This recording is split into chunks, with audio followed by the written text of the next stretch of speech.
شپېتو کس نه یو څوک اخلي او پنځه څلور کسان نو بچیان نه لري کاکا کور چېرته مزار مزار شریف اینجا کجا زندگی میکنی؟ اینجا در قوای مرکز اتاق دارم حال خوردی نانم خوردیم اینا رو او آب ایسا میده حالا میری بس؟ دا جاروګانې په څو خرڅې شپېته روپۍ 15 روپۍ خرڅې ټول جاروګانې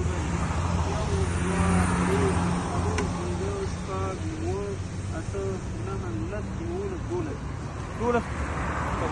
دی نه نه ورکوم دی ما سره کنه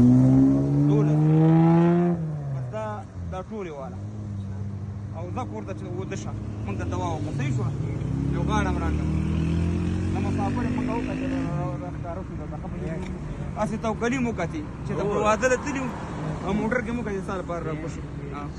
الله دې تاسې باندې رحم وکړي او خدای دې خپل بس مونږ به نور څه وکړو همدا د وخت کې بس نور دا کور ته ځه صحیح شو ده ښه وخت ولري 20 بجې بازار ته 11 بجې 12 بجې دا اقرب دی 11 بجې جاروګانې دلته خرڅولې مونږ داسې راشو توکلي پرې راتېر شو نو بس الله دې په افغانانو باندې ورحمېږي او بس هغه دې بېرته خپل کور ته روان دي زمونږ ورور دی زمونږ خبره مینه ده زمونږ مشر دی نو ولاړم پې درد وکړو بس الله دې رحم وکړي په افغانستان باندې